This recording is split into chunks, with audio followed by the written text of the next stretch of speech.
دی. اعلیٰ حضرت فاضل بریلوی رحمت اللہ علیہ فرماتے ہیں وہ عمر جس کے آداب شیدہ شکر، اس خدا دوست حضرت پہ لاکھوں سلام. اس خدا دوست حضرت پہ آپ یقین کریں، ممبر پہ بیٹھا ہوں، حضرت عمر کا جب نام لیتا ہوں تو میرے وجود کے رونگٹے کھڑے ہو جاتے ہیں. حضرت عمر کی زندگی جب پڑھتا ہوں تو لگتا ہے خدایا ایسے شخص بھی دنیا میں آئے، ایسے لوگ.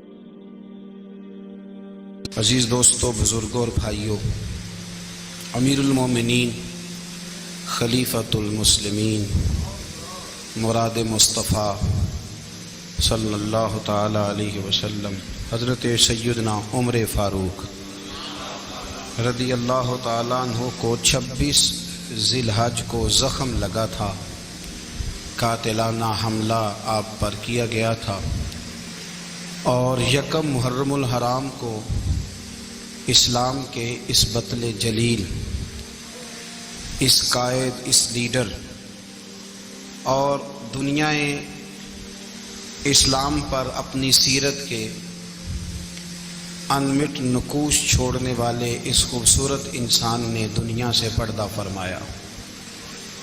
حضرت عمر فاروق رضی اللہ تعالیٰ عنہ ان لوگوں میں سے ہیں جو ابن الوقت نہیں ہوتے، ابو الوقت ہوتے، جو وقت کے مطابق نہیں بدلتے بلکہ وقت کو اپنے مطابق بدل دیا کرتے ہیں. یہ وہ لوگ تھے کہ دین ان کا اوڑھنا بچھونا تھا، ان کا چلنا پھرنا دین تھا، ان کا ہنسنا اور رونا دین تھا. انہیں علم الیقین سے لے کر عین الیقین تک ایک خاص مقام اللہ نے عطا کر دیا تھا. تو بس پھر یہ سمجھ گئے تھے کہ دین ہی زندگی ہے، دین ہی روح ہے، اور دین ہی ہماری اصل ہے. نبی کریم صلی اللہ تعالی علیہ وسلم نے فرمایا کہ میں نے خواب دیکھا ہے، کچھ لوگوں کو میں نے قمیضیں پہنے ہوئے دیکھا، کچھ کی قمیضیں ناف تک تھیں، کچھ کی پیٹ تک تھیں، اور کچھ کی گھٹنوں تک تھیں. عمر میں نے تمہیں بھی دیکھا ہے، تمہاری قمیض تو پیروں سے ٹکرا رہی تھی. تو حضرت عمر کہنے لگے حضور خواب کوئی دیکھتا ہے، تعبیر کوئی بتاتا ہے، پر یہاں کمال یہ ہے کہ خواب بھی آپ نے بتایا ہے، تعبیر بھی آپ ہی بتائیں گے. حضور پھر بتا دیں اس خواب کی تعبیر کیا ہے. تو حضور نے فرمایا تعبیر یہ ہے کہ کسی کا دین ناف تک، کسی کا گھٹنوں تک، کسی کا پیٹ تک، اور عمر تو سارا ہی دین میں لپٹا ہوا ہے، تو سارا ہی دیندار ہے، سارا ہی. حضرت عمر فاروق رضی اللہ تعالیٰ عنہ آئیڈیل ہیں، ایک ہیرو ہیں. ان کی زندگی کے درجنوں پہلو ہیں. ہر سال ہم ایک پہلو بیان کر دیتے ہیں، کبھی عدل و انصاف پہ بات کر لیتے ہیں، کبھی نظام حکومت پر. ان کی زندگی کا ایک پہلو آج بھی ہماری گفتگو کا عنوان رہے گا. پر حضرت عمر کا مرتبہ اور مقام یہ ہے کہ نبی کریم علیہ السلام نے فرمایا کہ جبریل امین 950 سال میرے عمر کی شان بیان کریں تو عمر کی شان ختم نہیں ہوتی.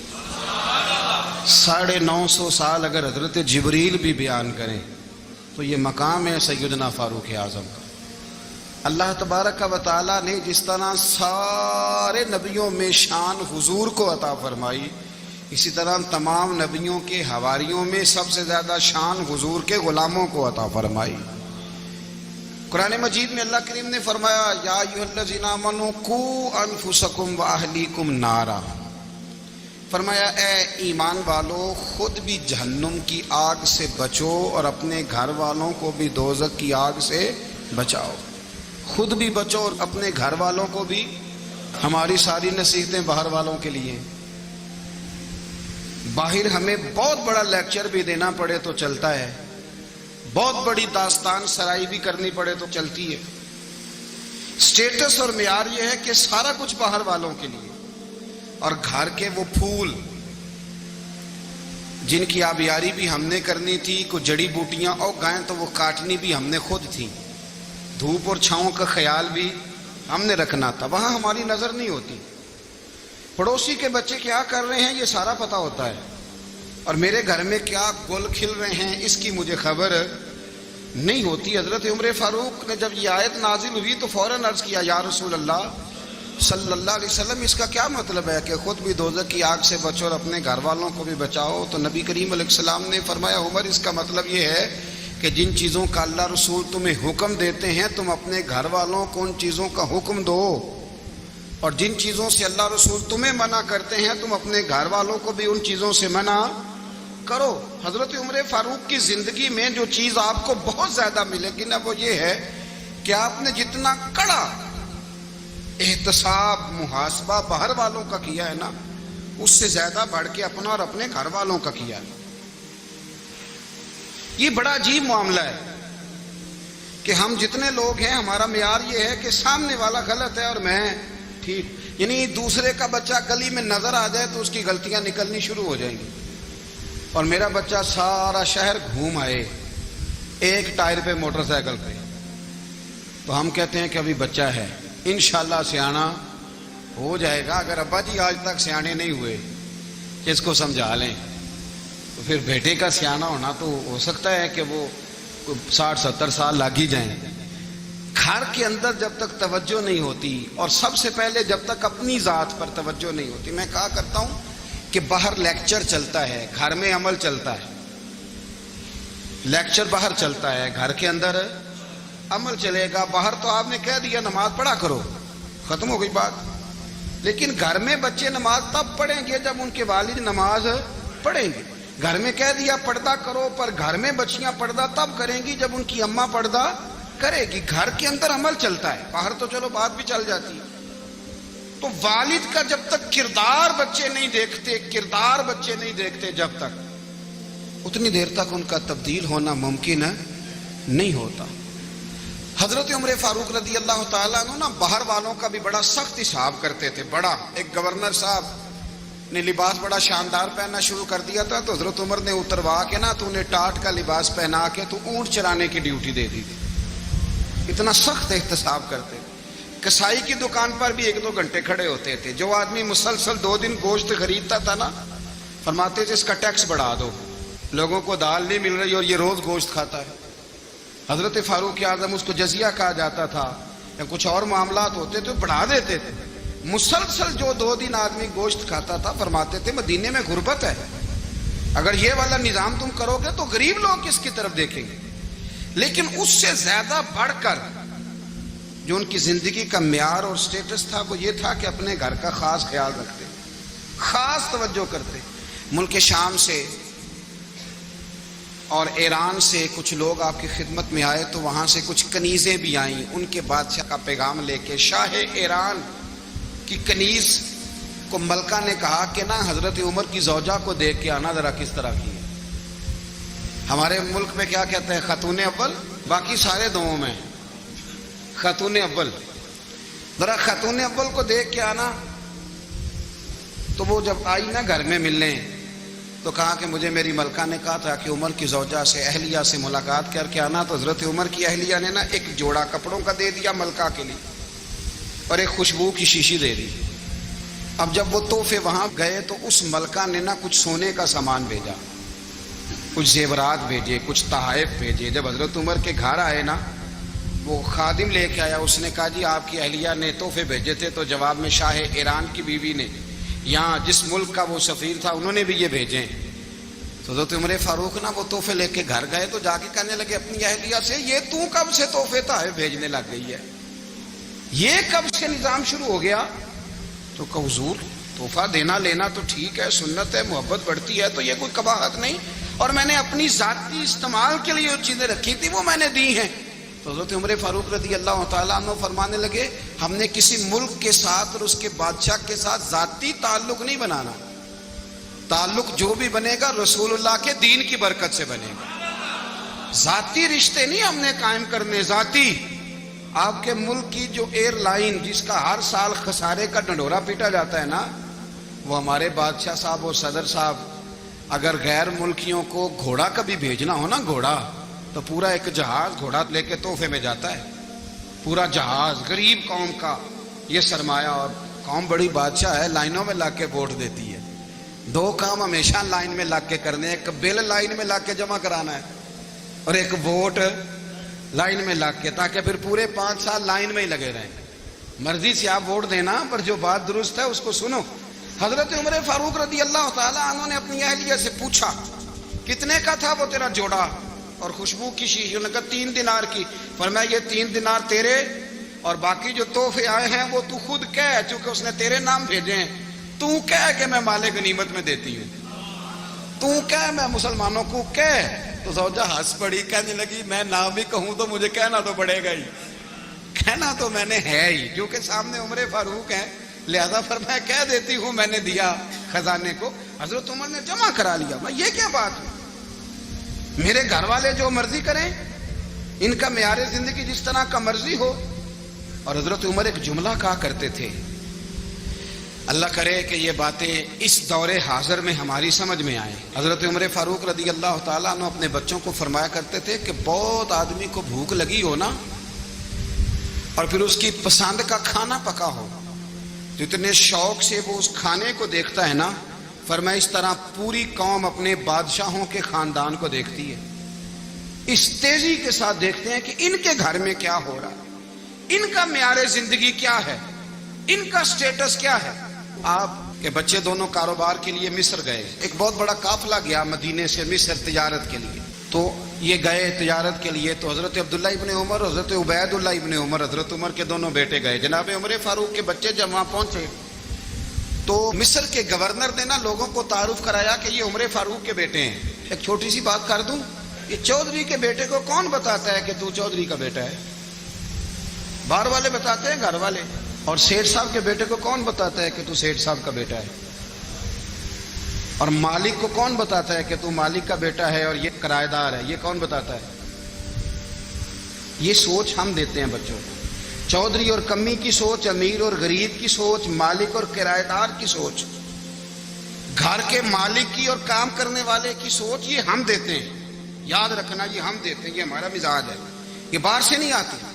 تو کوئی شہزادہ ہے، تو سیٹھ ہے، تو نواب ہے، یہ سوچ باہر سے نہیں آتی، یہ اماں سوچ دیتی ہے، اماں، یہ ابا سوچ دیتا ہے۔ اور پھر جب تباہی اترتی ہے تو اس کے ذمہ دار بھی باہر والے نہیں ہوتے، گھر والے ہوتے ہیں، گھر والے۔ ہمارے بچوں کی طبیعتوں پر زیادہ نقش باہر والوں کا نہیں ہوتا، گھر والوں کا ہوتا ہے، یاد رکھیے گا۔ حضرت عمر فاروق رضی اللہ، بچے ہیں، شہزادے ہیں، وہ کاروبار کرنے گئے اور وہاں بتایا گورنر صاحب نے کہ یہ فاروق اعظم کے بچے، امیر المومنین کے۔ لوگوں نے ان سے زیادہ مال خریدا، تجارت میں زیادہ نفع ہوا، ظاہر ہے کہ وہ آپ کے جو اللہ خیر کرے حکمران ہیں، ان کے کاروبار کتنے ملکوں میں ہیں، کس بنیاد پر ہیں؟ وہ صرف اس بنیاد پر کہ وہ حکمران رہے، ان کے لیے آسان تھا بڑے لوگوں سے تعلقات بنانا۔ حضرت عمر فاروق رضی اللہ تعالیٰ عنہ کے بچے ڈھیروں مال کما کے جب واپس آئے نا، تو حضرت عمر سے آ کے بچوں نے بطور محبت کا، ابا جی اللہ نے بڑا ہی فضل کیا ہے، بڑا مال کمایا الحمدللہ، یہ دیکھیں کتنا نوازا ہے۔ تو حضرت عمر کہنے لگے سارے قافلے نے اتنا ہی کمایا ہے؟ سارے قافلے نے اتنا ہی کمایا ہے؟ کہ حضور نہیں، سارے قافلے نے اتنا نہیں کمایا، سب کو اتنا نہیں ملا۔ وہ تو وہاں گورنر صاحب نے لوگوں کو تعارف کرایا تھا کہ یہ عمر کے بچے ہیں، تو لوگوں نے پھر ہم سے بڑا ہی خریدا۔ تو حضرت عمر فرمانے لگے ٹھیک ہو گیا، میں بات سمجھ گیا، اس طرح کرو، جو تمہاری اصل زر تھی نا، جو راز تھی، وہ رکھ لو اور باقی سارا مال مال خزانہ میں جمع کرا دو، اس لیے کہ یہ تم نے تجارت نہیں کی، یہ تم نے اپنے باپ کا نام بیچا ہے، یہ تم نے امیر المومنین کے بیٹے ہونے کا فائدہ اٹھایا ہے۔ فرمایا یہ تمہارا نہیں حق، یہ مسلمانوں کا ہے، اس لیے کہ یہ مال تم نے محنت سے نہیں کمایا، یہ باپ کی کرسی کا فائدہ اٹھایا ہے۔ اور فرمایا اگر تم نے مال جمع نہ کرایا تو میں مال بھی لے لوں گا زبردستی اور کوڑے بھی ماروں گا، ڈبل سزا دوں گا، مرضی سے جمع کراؤ گے تو کوڑوں سے بچ جاؤ گے۔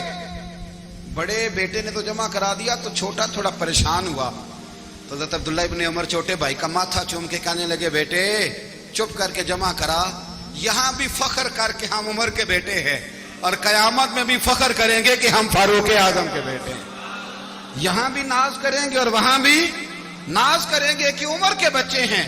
ہمارے باپ نے خود بھی حلال ہی کھایا ہے، اور جب ہماری کمانے کی باری آئی ہے تو ہمیں حکم بھی حلال کھانے کا دیا۔ بھائی ہمارا مزاج نہیں، بچہ جب لے کے آتا ہے 2 لاکھ روپیہ تو کبھی پوچھے کہاں سے آیا ہے؟ جب وہ پہلے دن غلط دوستوں کے پاس جا کے بیٹھتا ہے تو کبھی نکالا گھر سے اسے؟ یہ بہت سارے خمیازے ہمیں اس لیے بھگتنے پڑتے ہیں کہ ہم ابتدا میں سوراخ بند نہیں کرتے. جب اس میں شگاف پڑ جاتا ہے, سیلاب آتا ہے, تو ہمیں ہوش آتی ہے. حضرت عمر نے اپنے گھر میں نگرانی رکھی, کڑی نگرانی. زیادہ نماز گھر میں پڑھتے تھے حضرت عمر, نفلی نمازیں زیادہ کیوں بلا. میرے اصحاب مجھے حکم دیتے تھے کہ فرض نماز کے علاوہ نمازیں گھر میں پڑھنا, بچوں کو عادت پڑے گی, ذوق پیدا ہوگا, ان کو پتہ چلے گا کہ ہمارے گھر میں 5 وقت کوئی اور کام بھی ہوتا ہے. بھائی یاد رکھیں کہ آپ نے اگر سجدہ کرنا ہے تو بچہ لیٹ جائے گا, اسے پتہ کوئی نہیں سجدہ کیا ہے. لیکن جب گھر میں کبھی قرآن ابا جی کھول لینا, میں اکثر کہتا ہوں جب ابا جی کا موڈ بن جائے نا لیکچر دینے کا, وہ گھر میں شروع ہو جاتے ہیں, کہتے ہیں آپ لوگ نماز نہیں پڑھتے اس لیے میرے کاروبار میں برکت کوئی نہیں, تم سویرے قرآن پاک نہیں کھولتے تو میں تباہ ہو گیا. تو میاں آپ نے کب گھر میں قرآن پاک کھولا تھا؟ آپ نے کب نماز پڑھی؟ آپ نے کب گھر کے اندر اللہ رسول کا ذکر کیا تھا؟ آپ نے کب حدیث چھیڑی؟ آپ نے بھی تو گھر کے اندر جب بھی آپ آئے ہیں تو آپ نے وہی کچھ کیا جو دنیا دار کرتے ہیں. آپ بھی تو اپنا موبائل لے کے الگ کونے میں بیٹھ گئے. آپ نے بھی تو کہا ہے کہ اب تمہارے چینل ختم, اب میری مرضی والا چلے گا. تو جو آپ نے کیا ہے بچے بھی وہی کام کریں گے. آپ نے بھی گپ شپ لگائی ہے تو وہ بھی لگا رہے ہیں. یہ سمجھ لیں جو کام آپ کریں گے آپ اپنے بچوں کی سیرت میں اس کا جلوہ دیکھ لیں گے. بڑی پکی سی بات ہے کہ آپ کو بچے کی عادتیں دیکھ کے سمجھ آ جائے گی کہ میں بھی یہی کرتا تھا اور یہ بھی. حضرت عمر فاروق رضی اللہ تعالیٰ عنہ وصال فرما گئے تو آپ کے وصال کے بعد حضرت عثمان غنی رضی اللہ تعالیٰ عنہ نے آپ کی ایک بیوہ سے نکاح کیا, حضرت عمر کی ایک بیوہ سے. جب وہ آپ کے نکاح میں آئی تو کہنے لگی حضرت عثمان غنی سے کہ حضور نہ تو میں خوبصورت ہوں اور نہ میں جوان ہوں, نہ آپ کی کوئی خدمت کر سکتی ہوں, میرے ساتھ نکاح کرنا سمجھ میں نہیں آیا. کیا شاندار جواب دیا حضرت عثمان غنی نے, کیا خوبصورت جواب دیا. فرمانے لگے میں نے اس لیے نکاح نہیں کیا کہ مجھے تمہارے حسن سے دلچسپی تھی یا تمہاری خدمت کی ضرورت تھی, میں نے تو اس لیے نکاح کیا ہے کہ مجھے بتاؤ عمر فاروق گھر کے اندر اپنے رب کی عبادت کس طرح کرتے تھے, وہ قرآن پاک کس طرح پڑھتے تھے, وہ رویا کیسے کرتے تھے, استغفار کا طریقہ کیا, کس وقت کس انداز میں وہ اپنے رب کو یاد کرتے تھے. اس لیے کہ عمر کئی دفعہ گھر سے آتا تھا تو میں اس کے چہرے پر نور دیکھا کرتا تھا, میں روشنی دیکھتا تھا, ایک معیار دیکھتا تھا. نکاح اس لیے کیا ہے کہ مجھے عمر کی جو گھر کے اندر کی عبادت ہے اس سے آگاہ کرو, تاکہ عثمان غنی بھی چاہتے ہیں اس طرح کے عمل کرو جس طرح کہ عمر فاروق کر کے گئے. بھائی جب تک ہم اپنے گھر میں وہ توجہ نہیں دیں گے, وہ مزاج دیکھیں نا, ہمارے گھروں میں جب نقشہ پاس ہوتا ہے تو ٹی وی لان بھی اس میں ہوتا ہے, ڈرائنگ روم بھی ہوتا ہے, نماز کی جگہ بھی ہوتی ہے نقشے میں. صحابہ جب گھر بناتے تھے تو ایک مسجد بیت کا نقشہ پاس کرتے تھے, ذہن میں رکھتے تھے کہ یہ کونا نماز کے لیے, وہاں جوتے لے کے کوئی نہیں جائے گا, وہاں نماز پڑھی جاتی تھی, عورتیں وہاں اعتکاف کرتی تھی. ٹی وی لان تو آ گیا ہے اور گھر کے اندر ٹی وی رکھنے کے لیے تو ایک کمرہ الگ سے بنا دیا گیا ہے, اور اب جو نئے نقشے پاس ہو رہے ہیں اس کے اندر گھروں کے اندر جگہ بنائی گئی ہے جہاں کمپیوٹر رکھے جائیں, اور بچوں کے لیے وائرنگ ہوگی نیچے تاکہ انہیں کوئی مشکل درپیش نہ ہو. یہ ساری چیزیں ہم نے نہانے کے لیے گھروں کے اندر اتنے بڑے واش روم بنائے ہیں کہ لگتا یہ ہے کہ سوائے نہانے کے اور کام ہی نہیں کوئی گھر میں ہوگا. ہر چیز آ گئی, پر اللہ کرے کوئی تفسیر بھی ٹیبل پہ پڑی نظر آئے, کوئی حدیث کی کتاب بھی ٹیبل پہ پڑی نظر آئے. اللہ کرے کہ جس طرح ابا لطیفہ سن کے آتا ہے تو جب تک سنا نہ لے اسے ہضم نہیں ہوتا, اللہ کرے کہ وہ جمعے میں بیان سن کے جائے تو اس کا بھی دل کرے میں اپنے بچوں کو سناؤں. وہ نبی پاک کی کوئی حدیث کہیں سے سنے تو گھر جا کے سنائے. جب تک یہ معیار نہیں بنتا آپ کیسے توقع کرتے ہیں کہ گھر کے اندر اللہ کی رحمتیں نازل ہوں گی؟ آپ یہ کیسے توقع کرتے ہیں کہ گھر کے اندر وہ معیار اور وہ مزاج بنے گا؟ حضرت عمر فاروق نے ذاتی زندگی پر جو توجہ دی, گھر والوں کے معیار پر جو توجہ دی حضرت عمر فاروق رضی اللہ تعالیٰ عنہ نے, وہ بھی بڑی دیدنی ہے. حضرت ابو موسیٰ اشعری کو نا آپ نے وزیر خزانہ بنایا تھا, تو حضرت ابو موسیٰ اشعری کہتے ہیں کہ حضرت عمر کو شیخ خزانے میں رہنے تو دیتے نہیں تھے. ایک دن نا میں صفائی کر رہا تھا اس کمرے کی جس میں خزانہ رہتا تھا. ہمارے تو ملک میں جو جاتا ہے وہ صفائی کر کے ہی جاتا ہے, اللہ خیر کرے. اور خیر معیار بدلتا ہے, جو پچھلی حکومت ہوتی ہے وہ قرضہ اٹھاتی ہے, وہ باہر سے جاتی ہے تو قرضہ لے کے آتی ہے, اور جو نہیں آتی ہے وہ کہتی ہے ہمیں پیکج مل گیا ہے. وہ قرضہ نہیں اٹھاتے, ان کو کیا ملتا ہے؟ یعنی پچھلی نے قرضہ لیا تھا اور ہم نے، واہ جی واہ کیا خوبصورت انداز ہے، اس کا نام بدل کے نا، انہوں نے قرضہ لیا تھا اور ہم نے، میں کہا بڑے شاندار سیانے بندے ہو گئی۔ حضرت سیدنا ابو موسیٰ اشعری کہتے ہیں کہ میں نے نا مال غنیمت کی صفائی کی تو 1 دینار مجھے نا کہیں پڑا ہوا مل گیا، تو فرماتے ہمیں اجازت ہوتی تھی کہ 1 دینار ہم اپنی مرضی سے کہیں خرچ کر سکتے تھے، اگر آپ ناراض نہ ہوں تو ہمارے ہاں جب چیئرمین صاحب، ناظم صاحب ٹھیکے دیتے ہیں تو ٹھیکیدار ان کا چھوٹا بھائی ہوتا ہے یا چچا کا بیٹا ہوتا ہے یا خالہ کا بیٹا ہوتا ہے، وہ خود ناظم ہوتے ہیں اور ان کا چھوٹا بھائی ٹھیکیدار ہوتا ہے، یعنی وہ نا سارا کچھ گھر کے اندر ہی رہتا ہے، گھر کے اندر ایک پیسہ دیتا ہے دوسرا واپس اس کو واپس کر دیتا ہے، گھر کے اندر ہی۔ اب تو خیر ہمارے لوگ سمجھدار ہو گئے، ایک بندہ ایک سیاسی جماعت میں ہوتا ہے، دوسرا دوسری میں، اور تیسرا جس کی بھی حکومت آئی حکومت تو ہماری رہے گی نا، ایک بندہ تو ہے نا اس جماعت۔ یہ اچھا لوگوں نے ایک طریقہ نکالا ہے۔ تو حضرت عمر کے بیٹا گزر رہا تھا تو حضرت ابو موسیٰ اشعری کہتے ہیں میں نے صفائی کی تو 1 دینار نکلا، تو میں نے وہ 1 دینار نا حضرت عمر کے بیٹے کو دے دیا، میں نے کہا لو بیٹا اپنے چچا کی طرف سے تحفہ۔ تو گھر جا کے انہوں نے حضرت عمر کو بتایا کہ چچا نے پیسے دیے ہیں، چھوٹے بچے تھے۔ حضرت عمر نے حضرت ابو موسیٰ اشعری کو بلا لیا اور بلا کے فرمانے لگے میں تو تمہیں اپنا دوست جانتا تھا اور تم نے میری اولاد کو ہی دنیا دار بنانا شروع کر دیا، میرے بچوں کو ہی تم نے دنیا دار پیسوں پہ لگانا شروع کر دیا، میں تو تمہیں یار سمجھتا تھا۔ فرمایا تمہیں چاہیے تھا میرے بیٹے کو نصیحت کرتے کہ بیٹا پیسوں سے رب راضی نہیں ہوتا، اس کی رضا والے کام کیے جائیں تو رب راضی ہوتا ہے۔ اور فرمایا تمہیں کوئی اور گھر نہیں ملا تھا تباہ کرنے کے لیے، میرا ہی گھر ملا تھا، اٹھاؤ اپنا دینار اور خبردار آج کے بعد میرے بچوں کے ساتھ یہ والی نیکی نہ کرنا۔ اور ہمارا کیا سٹیٹس ہے، دوستی ہے یہ اس سے جو تحفے زیادہ دے، جو بچوں کو خراب کرنے میں مدد زیادہ کرے اس کے ساتھ یہ رہا۔ حضرت عمر نے گھر پہ اور سب سے بڑھ کر اپنی ذات پہ توجہ کی۔ حضرت ابو مالک رضی اللہ تعالیٰ عنہ کہتے ہیں میں عمر کے پیچھے پیچھے ایک باغ میں گیا، اکثر اس باغ میں جایا کرتے تھے، اور عمر جا کے نا تو درخت کے نیچے بیٹھ گئے اور فرمانے لگے او امیر المومنین اللہ سے ڈر جا، ورنہ جس رب نے حکومت دی ہے وہ عذاب بھی بڑا دے گا، ڈر جا رب سے۔ کبھی ساری زندگی حضرت عمر نے اپنا کوئی تعارف نہیں کرایا، کبھی نہیں۔ ایک بندے نے آپ کے سامنے تعریف کر دی آپ کی تو فرمانے لگے تو خود بھی ہلاک ہوا اور مجھے بھی ہلاک کر دیا، کیا ضرورت پڑی ہے میری تعریفیں کرنے کی، اتنی دیر میری تعریف میں لگائی، اللہ کا ذکر کرتا رب تجھے ثواب دیتا، حضور پہ درود پڑھتا تو رب تیرے اوپر رحمتیں نازل کرتا، کس چکر میں؟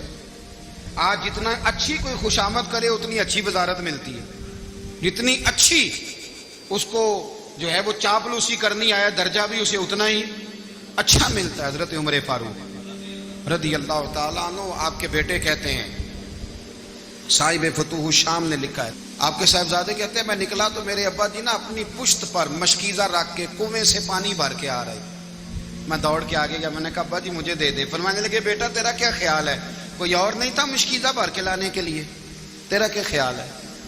کہا ابا جی بڑے لوگ تھے پر آپ کیوں اٹھا رہے ہیں؟ فرمانے لگے نفس نا ذرا میرا بڑا ہو گیا تھا، اسے ذرا ذلیل کر رہا ہوں، ذرا اپنا محاسبہ کر رہا ہوں، یہ مجھے کہہ رہا تھا تو بڑی چیز ہے، تو میں نا ابھی مشکیزہ گھر رکھ کے آؤں گا، پھر تیری ماں نے مجھے کہا ہے کہ گھر میں لکڑیاں کوئی نہیں جلانے کے لیے، پھر میں جنگل سے لکڑیاں کاٹ کے لاؤں گا۔ امیر المومنین بن کے نا تو میرا نفس تھوڑا بڑا ہو گیا۔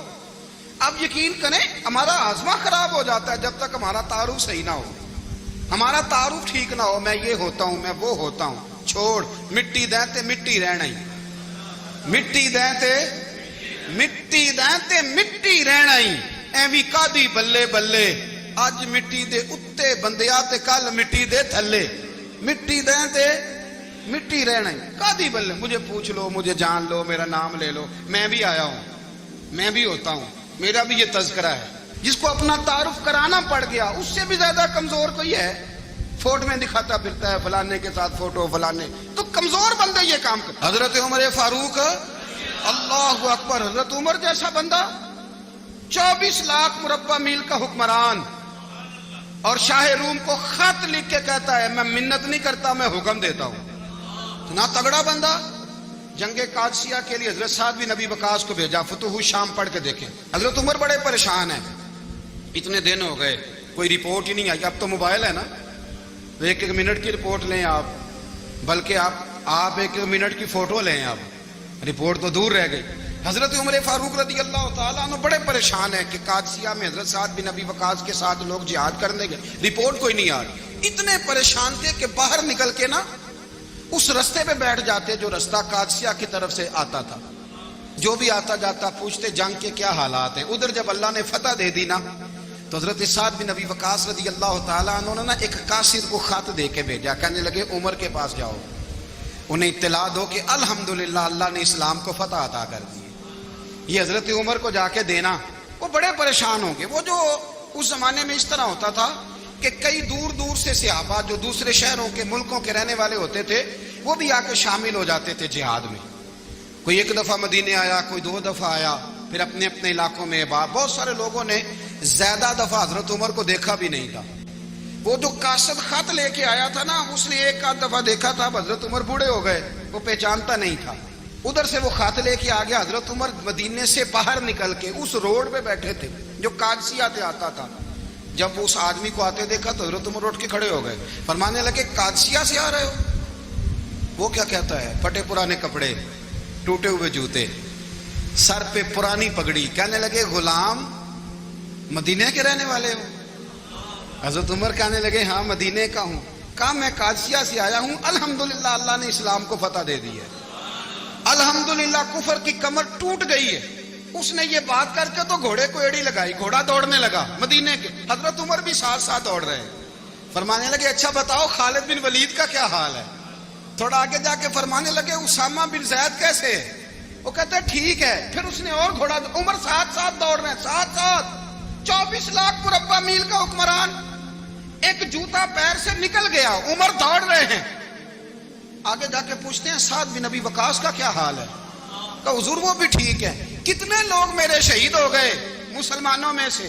کہنے لگا صحیح گنتی کا نہیں پتا، یہ لفظ ادا ہوتے ہوتے مدینے کی سرحد آ گئی۔ لوگوں نے عمر کو گھوڑے کے ساتھ دوڑتے دیکھا تو کہا امیر المومنین کیوں دوڑ رہے ہیں؟ وہ غلام چھلانگ لگا کے نیچے آیا، قدموں میں بیٹھ گیا، کہنے لگا حضور آپ نے بتایا ہی نہیں آپ امیر المومنین ہیں۔ آپ فرمانے لگے کیا بتاتا؟ میں تو اونٹ چلانے والے کا پتر ہوں، کیا بتاتا؟ وہ عمر ہوں جس نے اپنے گناہوں کا حساب دینا ہے، کیا بتاتا؟ جو سعد بن ابی وقاص کو جہاد پہ بھیج کے خود بزدلوں کی طرح گھر میں بیٹھا ہے، کیا بتاتا؟ کوئی حیثیت نہیں، کوئی تار۔ تو نے اچھا کیا، تو مجاہد تھا، مجھے ساتھ ساتھ دوڑایا، تو نے اچھا کیا۔ جتنے لوگ تھے چیخیں مار کے رونے لگے۔ حضرت فاروق اعظم سے کہنے لگے عمر جب تک تیرے جلوے رہیں گے اللہ کامیابیاں ہی عطا فرمائے گا، جب تک تیرا رنگ رہے گا اللہ تعالیٰ نوازتا ہی رہے گا۔ کچھ نہیں، کبھی اپنا آپ ظاہر ہی نہیں کیا۔ بہت بڑے تھے، بہت بڑے تھے حضرت عمر، بڑے تھے۔ حضرت ابو رافع غلام تھے، قرآن پاک بڑا سونا پڑھتے تھے۔ حضرت عمر جب بھی انہیں ملتے کہتے ابو رافع تو عمر سے اچھا ہے، قرآن بڑا شاندار پڑھتا ہے۔ تو وہ کہتے حضور اگر میں قرآن صحیح پڑھتا ہوں تو آپ کو قرآن کی تشریح زیادہ صحیح آتی ہے، آپ بھی تو مجھ سے افضل ہیں۔ تو آپ فرماتے نہیں پھر بھی تو مجھ سے افضل ہے۔ کیوں؟ اس لیے کہ تو اپنے آقا کی نوکری بھی ٹھیک کرتا ہے اور رب کی عبادت بھی ٹھیک کرتا ہے، اور مجھے خالص صرف عبادت کرنی ہوتی ہے وہ بھی ٹھیک نہیں کر پاتا۔ ساری زندگی اپنا محاسبہ، ساری زندگی اپنے گریبان میں دیکھا، ساری زندگی اپنے آپ کو پرکھا، اپنے آپ کو ٹٹولا۔ 62 سال عمر بیت گئی۔ حضرت حذیفہ بن یمان ایک صحابی تھے، میرے نبی کریم علیہ السلام نا ان سے راز کی باتیں کرتے تھے۔ ہر بندے کا ہاضمہ ٹھیک نہیں ہوتا، سب سے راز کی بات نہیں کرنی چاہیے۔ حضرت حذیفہ بن یمان کہتے ہیں حضور راز کی باتیں بتاتے۔ مدینہ منورہ میں جو منافقین تھے ان کی لسٹ بھی نبی پاک نے حضرت حذیفہ بن یمان کو دی تھی۔ جب کوئی مشکوک آدمی مر جاتا نا تو صحابہ کہتے ہیں ہم دیکھتے اگر حضرت حذیفہ نے جنازہ پڑھا ہے تو ہم بھی جنازہ پڑھ لیتے۔ نبی پاک نے بھی کچھ جنازے نہیں پڑھے، ترمذی میں ہے، فرمایا عثمان سے جو